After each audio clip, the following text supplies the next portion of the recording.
इस वीडियो में हम लोग देखेंगे क्लास 7वीं विज्ञान अध्याय 16 प्रकाश के सभी प्रश्न उत्तर को। चलिए इस वीडियो को शुरू करते हैं। जैसा कि अभ्यास का सभी प्रश्न उत्तर यहाँ पे दिया गया है। प्रश्न संख्या 1 में यहाँ पे दिया गया है कि रिक्त स्थानों की पूर्ति कीजिए। क्वेश्चन नंबर का जिस प्रतिबिंब को पर्दे पर प्राप्त किया जा सके वह खाली स्थान प्रतिबिंब कहलाता है। वह खाली स्थान के जगह पर हम लोग वास्तविक भर देंगे। नंबर ख उत्तल दर्पण खाली स्थान प्रतिबिंब बनाता है, यहाँ पे आभासी भर देंगे। क्वेश्चन नंबर ग यदि प्रतिबिंब सदैव वस्तु के आकार का बने तो दर्पण खाली स्थान होगा, यहाँ पे समतल दर्पण भर देंगे। नंबर घ जिस प्रतिबिंब को पर्दे पर न प्राप्त किया जा सके वह खाली स्थान कहलाता है, आभासी प्रतिबिंब भर देंगे यहाँ पे। क्वेश्चन नंबर 2 में यहाँ पे दिया गया है कि अपना नाम अंग्रेजी भाषा में लिखकर उसका प्रतिबिंब समतल दर्पण में देखकर पता लगाए कि किन अक्षरों का प्रतिबिंब समान तथा किन का प्रतिबिंब भिन्न है। चलिए इसका उत्तर हम लोग कॉपी पे नोट कर लेते हैं, इसके बाद समझाने का प्रयास करते हैं। जैसा कि क्वेश्चन नंबर 2 में यहाँ पे नोट कर लिए हैं कि अपना नाम अंग्रेजी भाषा में लिखकर उसका प्रतिबिंब समतल दर्पण में देखकर पता लगाए कि किन अक्षरों का प्रतिबिंब समान तथा किन का प्रतिबिंब भिन्न है। इसका उत्तर में हम लोग लिखेंगे कि लिखे गए अक्षर ABCDEFGHIJKLMNOPQRSTUVWXYZ के प्रतिबिंब ABCFGLNPQRSYZ के प्रतिबिंब उल्टे हैं। क्वेश्चन नंबर 3 में यहाँ पे दिया गया है कि उत्तल तथा अवतल दर्पण के उपयोग लिखे। इसका उत्तर में हम लोग लिखेंगे कि उत्तल दर्पण का उपयोग मोटर गाड़ियों के साइड मिरर के रूप में पीछे की वस्तुओं को देखने के लिए किया जाता है। नंबर 2 में लिखेंगे कि अवतल दर्पण का उपयोग रोगियों की नाक, कान, गला जांच में, हजामत बनाने के लिए, दाढ़ी बनाने में, सौर भट्टियों में, वाहनों के हेडलाइट के परावर्तक सतह के रूप में। क्वेश्चन नंबर 4 में यहाँ पे दिया गया है कि उत्तल तथा अवतल लेंस में क्या अंतर है। इसका उत्तर में हम लोग लिखेंगे कि उत्तल तथा अवतल लेंस में निम्न अंतर है। एक साइड उत्तल लेंस को लिखेंगे और दूसरी साइड अवतल लेंस को लिखेंगे। उत्तल लेंस में 1 नंबर में हम लोग लिखेंगे कि उत्तल लेंस बीच में मोटा तथा किनारों पर पतला होता है। अवतल लेंस में हम लोग 1 नंबर में लिखेंगे कि अवतल लेंस बीच में पतला तथा किनारों पर मोटा होता है। उत्तल लेंस में 2 नंबर में हम लोग लिखेंगे यह प्रकाश की किरणों को अभिसरित करता है, जबकि अवतल लेंस में हम लोग 2 नंबर में लिखेंगे कि यह प्रकाश की किरणों को अपसारित करता है। उत्तल लेंस में हम लोग 3 नंबर में लिखेंगे कि उत्तल लेंस को अभिसारी लेंस भी कहते हैं, जबकि अवतल लेंस में हम लोग 3 नंबर में लिखेंगे कि अवतल लेंस को अपसारी लेंस कहते हैं।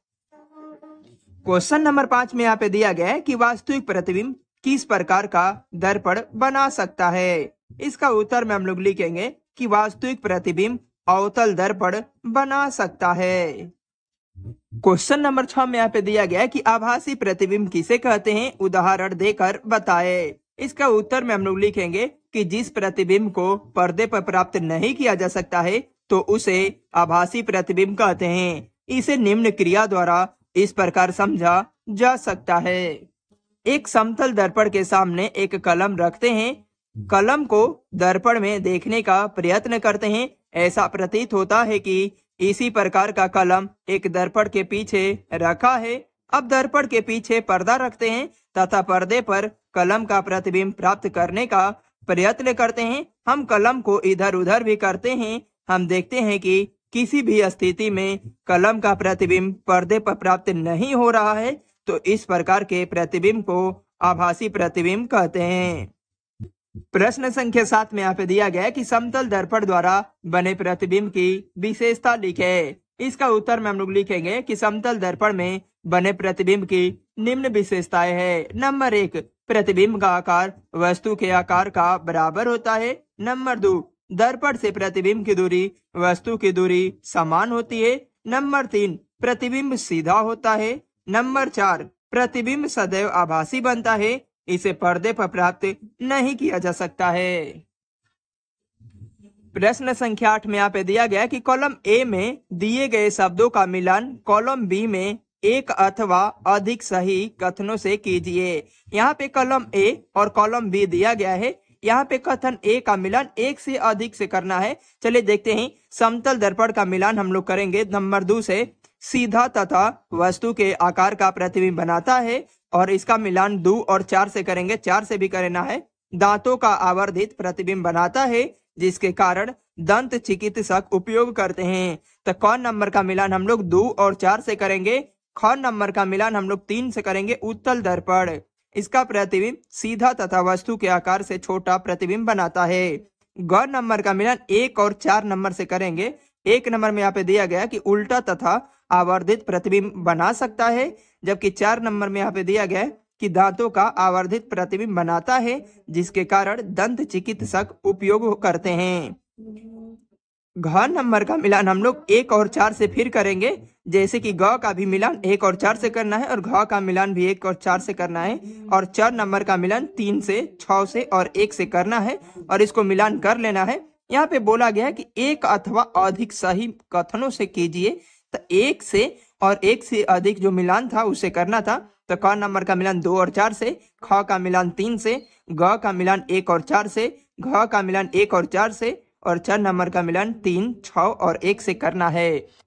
इस प्रकार अध्याय 16 प्रकाश समाप्त होता है। मिलते हैं नेक्स्ट वीडियो में। अध्याय 17 पौधों में जनन के सभी प्रश्न उत्तर के साथ में।